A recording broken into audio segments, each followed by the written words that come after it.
Amen. You guys can be seated. Welcome to Impact Church. My name is Mike, and I'm grateful that you are here today as we finish up. Today is our last weekend in our current teaching series, The Walking Dead. And if you've enjoyed this series thus far, I want you to thank the Lord for it because it's been an amazing time together as we've been breaking down and looking at this topic, The Walking Dead. And we've talked about a lot of different areas, a lot of different stories that we have in Scripture that are challenging us with this mindset of living a life with purpose. Right? We have a lot of different things in our lives that push us to do different things, things that motivate us, things that drive us. And sometimes we get set up on the wrong things that are pushing us through this life, and we miss out on the one person who desires to drive our lives, the life giver. And instead we're walking around in this body, the walking dead. And he goes, I want you to go from a lifeless body in this world to a life worth living with God.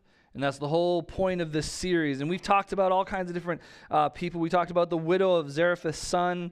And we talked about how, they had to take a first step. Right? Sometimes we got to take a first step when it comes to our relationship with God. And we've got to decide, I'm going to do something that goes against the grain. I'm going to do something that doesn't seem logical. I'm going to go and partake in this. And I'm going to give this opportunity to God and see what he does.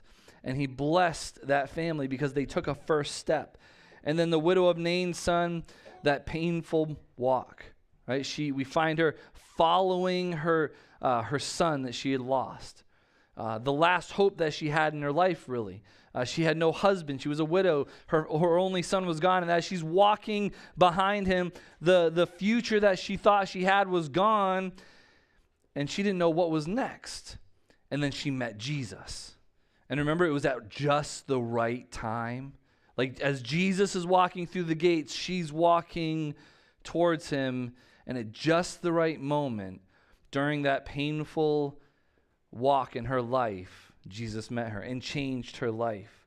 We talked about Lazarus and letting go of the things that are holding you down and binding you up and keeping you from where it is that God wants you to be. And we talked about the challenge of making sure that we're living the full potential of what it is that we have in our lives. And last week we talked about Dorcas. And Dorcas was awesome, wasn't she? The one that changed the world, changed the lives of those that were around her with a needle.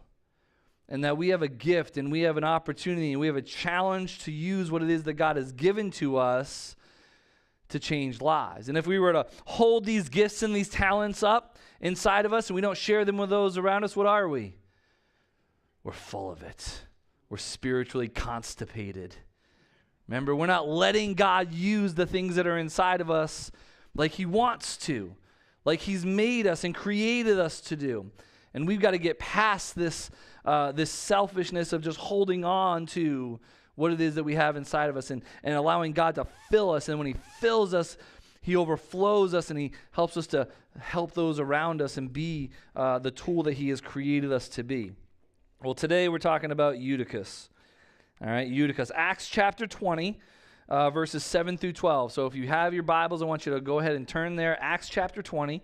Verses 7 through 12. If you don't have a Bible, raise your hand. We'll put one in your hands for you, and then you can take that home as a gift from us to you. I also want you to reach into your program and pull your notes out as we talk about this idea, the Walking Dead, Eutychus, when we fall. All right, when we fall. So let's go ahead and let's meet with the life giver together this morning. Amen? All right, two of you. That's fine. We'll go into this. All right, so I just read for you who Eutychus is, what was happening, where he was. He's meeting with the other believers. He's listening to Paul.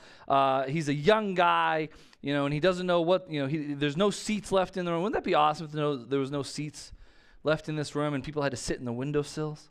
And if they hear me, they don't fall too far. They just, it's just a couple feet. But wouldn't that be awesome to have this place so full that people are sitting in the windowsills? I mean, just think about that. That's where they are. They're gathered together. They're excited. They're worshiping. They're learning together. And here's young Eutychus. And you know what he was doing? Young Eutychus, he was going to church. It was that simple. Right? Eutychus is going, meeting with the believers, talking with them, fellowshipping with them. He's just got to get in there, right? Like, I don't care where I see it. I just got to be there. And he's listening to Paul, and he's learning, and he's there. And that's step one sometimes. We just got to get to church. We prayed this morning. We, as a team, we always gather up here, or we pray over the room. And one of the people that on the team was praying was saying, Lord, just get him here. Like, if the kids are driving him nuts, that's okay. Just get him here. Whatever it is you need to do to get him here, because they need to be. Sometimes we got to get up when we don't want to. We're like, oh man, I'd rather just sleep for another 30 minutes or another hour or the whole afternoon. Sometimes we just got to get there. And Eutychus, he's going to church, and he was there. You know, Matthew 18:20 says, for where 2 or 3 gather together as my followers, I am there among them. You know, where 2 or 3 are gathered. Some of you be like, oh, well, PM, like, I don't need to be at church. Like, I could be like at Bedside Baptist, right? Today's culture, me and James were talking about it yesterday on our drive home. You know, this idea of what is it that the online church has done to the attendance of the church, the people that are here. And man, sometimes we just get lazy and we're like, oh man, I don't need to get up and go. I can just turn on the remote, or I can look on my phone, and I can just lay there on my Mr. Pillow, and I'm good to go. Sometimes we gotta get up. Why? Because it says, where 2 or 3 are gathered there, I will be among them. Now, is God omnipresent? Is he everywhere? Absolutely. But there's a difference between God's presence being everywhere and God's presence being with you in this moment and speaking to you individually. You know, sometimes when we're standing here and we're worshiping together, we're not actually experiencing God on an individual basis because we haven't opened ourselves up to allow him to do that yet. And God is here. And he's going around this room waiting for us. Sometimes he's just waiting for us to open ourselves up, and then he's going to speak to us on an individual basis and just talk to us. Where 2 or 3 are gathered, he's here. And he wants to work, and he wants to do some crazy things in your life. And sometimes that first step is just going and being there, right? And if you're watching online, that's great. Thank you for being here. I expect to see you in a seat next week. And if you're sitting here right now and there's an empty seat next to you, you should have a goal to fill it and to invite somebody to come and sit next to you and to fill these seats to where they, like, I got to sit on the windowsill. It's so full in here. Because we got to get here first, and then we can see how God's going to change and interact with us. You know, it's like I'm here right now, right? I'm with you all. But isn't there a difference between us interacting right now and me walking up to you afterwards and shaking your hand? Isn't that a different thing? Because now we're connecting together. That's what God wants. He wants you here, yes, but man, is he waiting for you to say, hey, God, come and fill me. Come and shake my hand. Come and shake my world. Come and change my mind. And that's what he wants. God is moving. So go to church. Eutychus was going to church. But Eutychus, he was doing more than that, wasn't he? Eutychus was going the distance. What does it say? He goes, man, they're there till when? He's preaching till midnight. Midnight? What would you do? What would you do? Would you sit there and be like, all right, I'm in it for the long haul. Let's get this done. What time? 3 o'clock? It's when the birds are... Oh. That was a poke. Man, he's in it. He's like, I don't care how long it takes. I don't care if there's a comfortable seat to sit on. I don't care if there's a food bar outside or we got coffee. I'm in it. He's in it for the long haul. Midnight, he's out there. He's going for it. I don't care what I just want to meet with God. I just want to learn who he is. And he's going after it. He's going the distance. John 12:26. Anyone who wants to serve me must follow me, because my servants must be where I am, and the Father will honor anyone who serves me. We got to get up and move. There's got to be some effort. There's got to be something that we're going to do, right? Dorcas, what did she do? She used her gift. She didn't just sit back and wait. She got up and she did something. She went farther. She went beyond. And look at the life impact that she had. We got work to do. We got people to reach. We got places to go. We need to bring some people with us. There's something to do. We got to go beyond. Look, it's great. Come to church. Be here. But then take that next step. I'm going to go the distance. I'm going to invest. I'm going to fight. Why? Because it's worth it. Eutychus was going the distance. Midnight, I don't even care. What does it say they did afterwards? They were there till the dawn, till the morning. Man, these guys were all about it. Where's our attitude? Is God an inconvenience? Eutychus went the distance. And as he's doing it, as he's working, as he's going, we see something, Eutychus, he's surrounded by light. Notice that little thing, right? It says that he's the flickering of the candles. But no, it's not just the flickering of the candles. He's got people all around him. He's surrounded by like-minded people. He's surrounded by other believers who have the same desire to be learning what it is that he wants to learn. He's surrounded by light.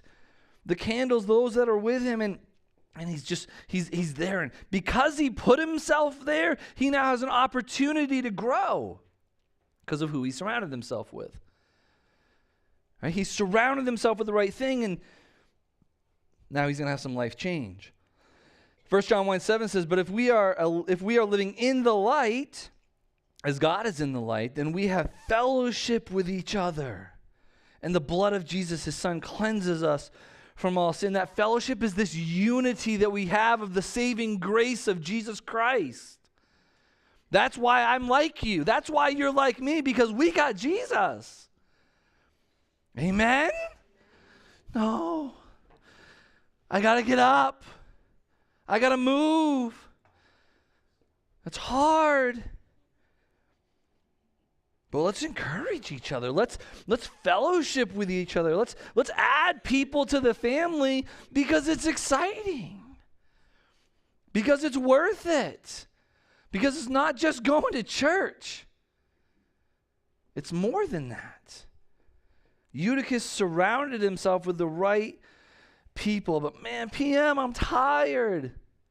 I'm tired.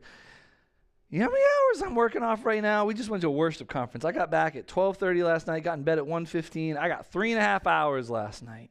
I'm tired. We're driving home last night, and one of our deacons, James, good friend of mine, he's talking to me as we're driving. He's not doing it because he wants to talk to me at 11, 12 o'clock at night. You know why he's doing it? Because he's speaking into my life and all the lives of those that are in the van too.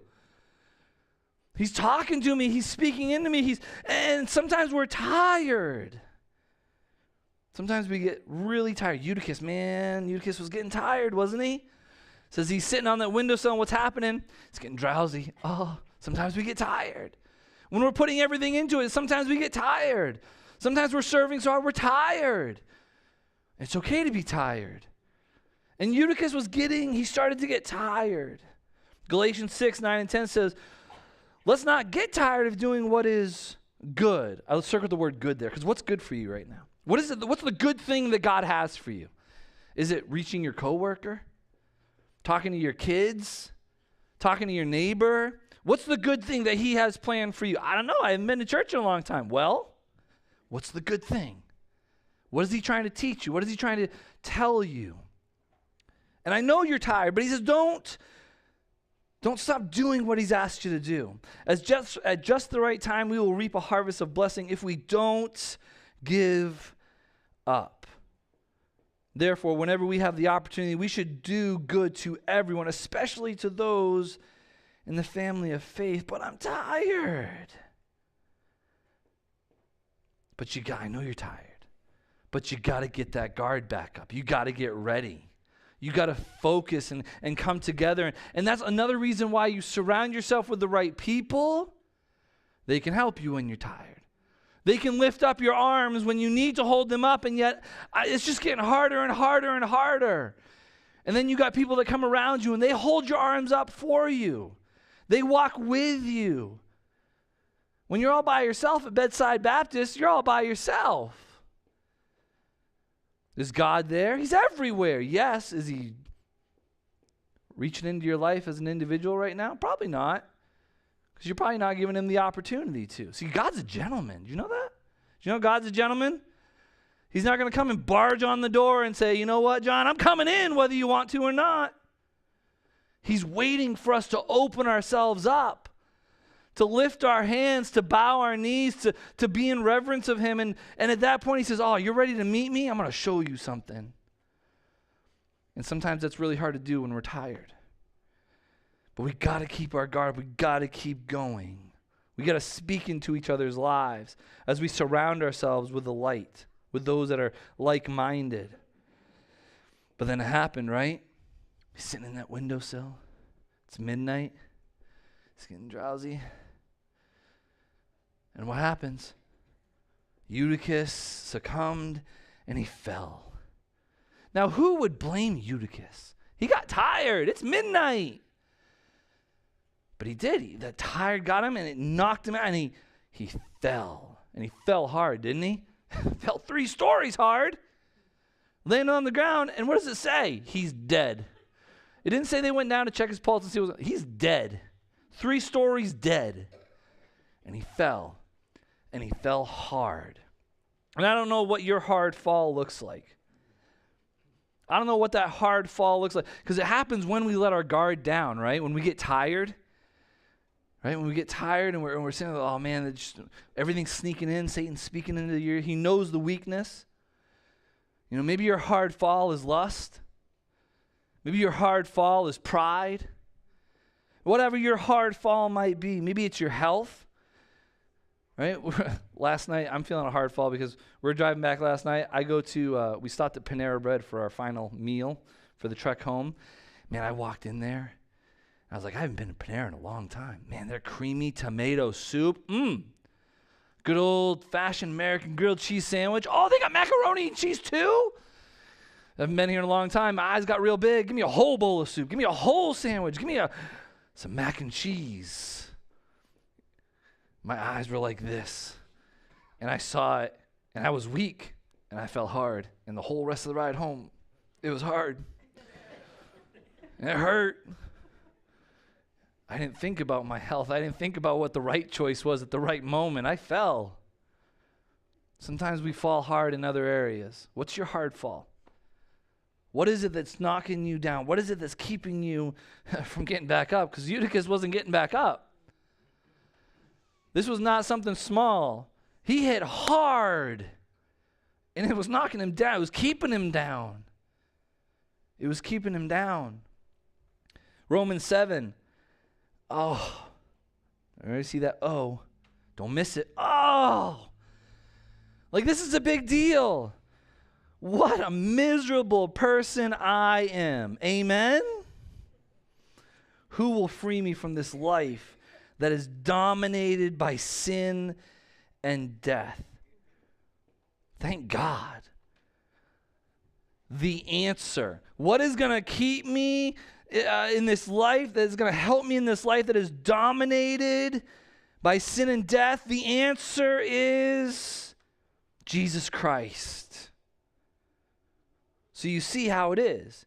In my mind, I really want to obey God's law, but because of my sinful nature, I'm a slave to sin. Friend, I need Jesus. Do you need Jesus? Because if I don't have him, you know what's going to happen? I'm going to fall. I'm going to fall, and I'm going to fall hard. And that answer is Jesus Christ. And I want you to notice where Eutychus is, who he's with, when he falls, and don't forget what happens. Don't miss the end of the story. Eutychus fell hard. He got tired, but he was in it, wasn't he? He was in it to win it. He was out going the distance. That's where he was, and he fell. But then Eutychus was given new life. Part of this is because of who he was with. If Eutychus was all by himself, We keep bringing him up, bedside Baptist. He was all by himself. If he had fallen out of his bed at that point 3 stories, nobody else would have been around to help him, right? He'd have been all by himself. But you know where he was? He was with those that had the same like-mindedness. They were there for the same reason. They saw their friend fall, and what did they do? They went down. And Paul wrapped him in his arms, lifted him up. And then God did a miracle. And as hard as Eutychus fell, he was given new life. What's the answer to my sin? What's the answer to the problems It's Jesus Christ. But I don't know that if I'm not in a relationship with him, if I'm not going after him, if I'm just by myself. Eutychus was given new life. Ephesians 4, throw off your old sinful nature, your former way of life, which is corrupted by lust and deception. Instead, let the Spirit renew your thoughts and attitudes. Put on your new nature, created to be like God, truly righteous and holy. We sang it, I'm alive in you. Did you sing it? I'm alive in you. I'm not alive because I made a good choice. I'm not alive because I figured it all out. Because I tried to figure it out. I fell 3 stories. But I'm alive because of him. See, without Jesus, we don't have that opportunity to grow.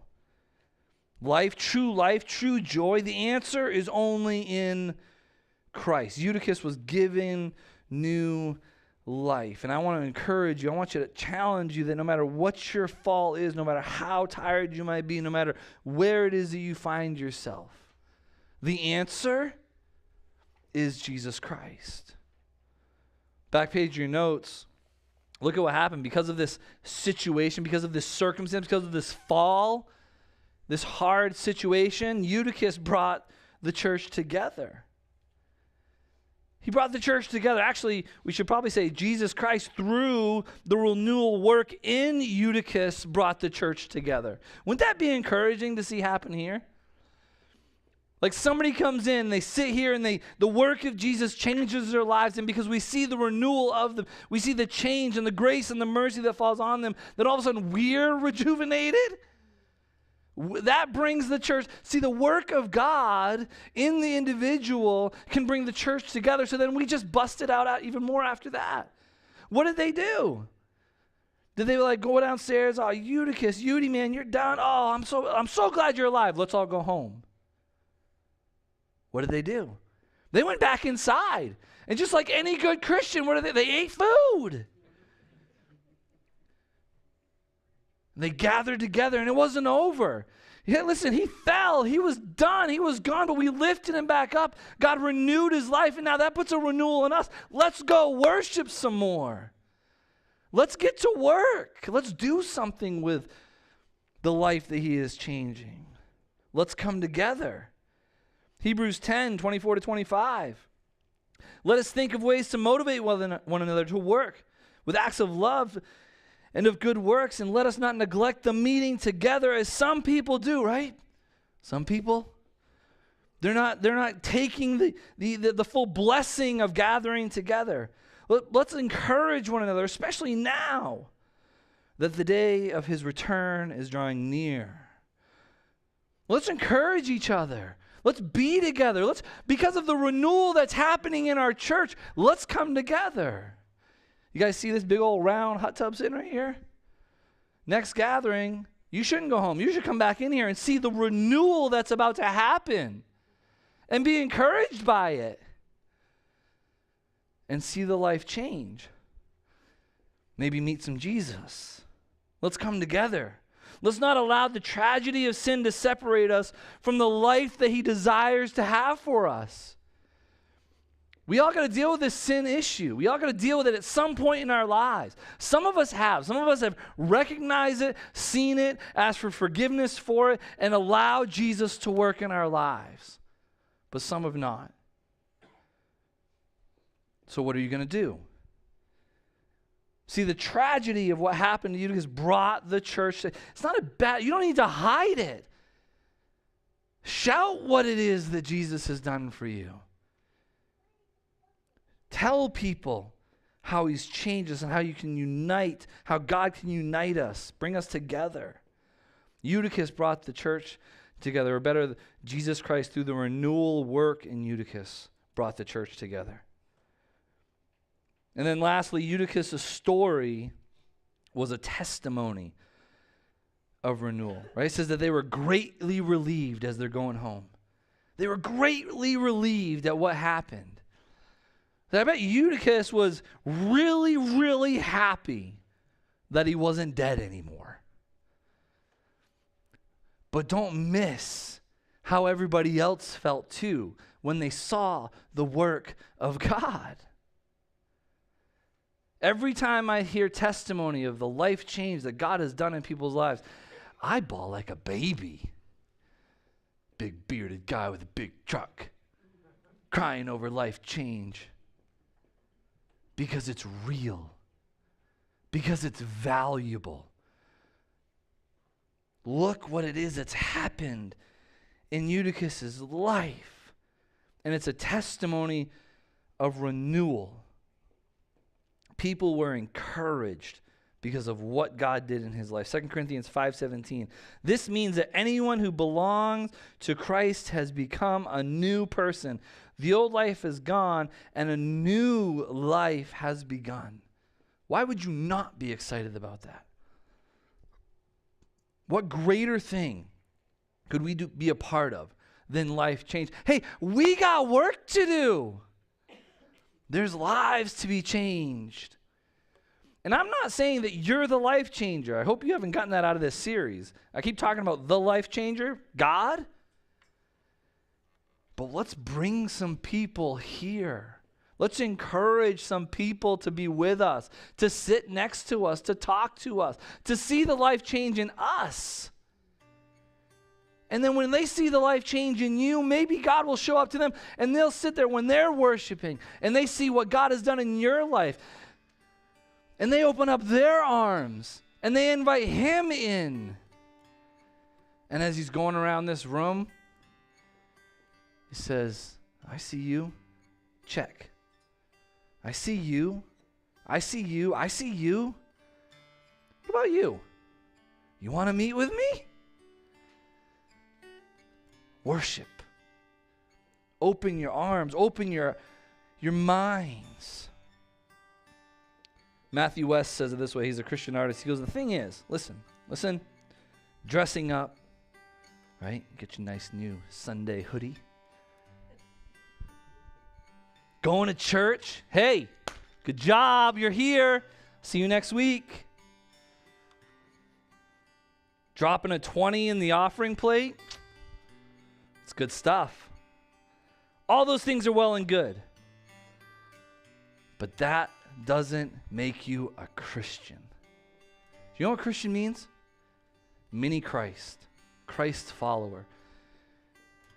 Christ emulator. Christ mirror. I don't know. Come up with something. Do you look like Jesus?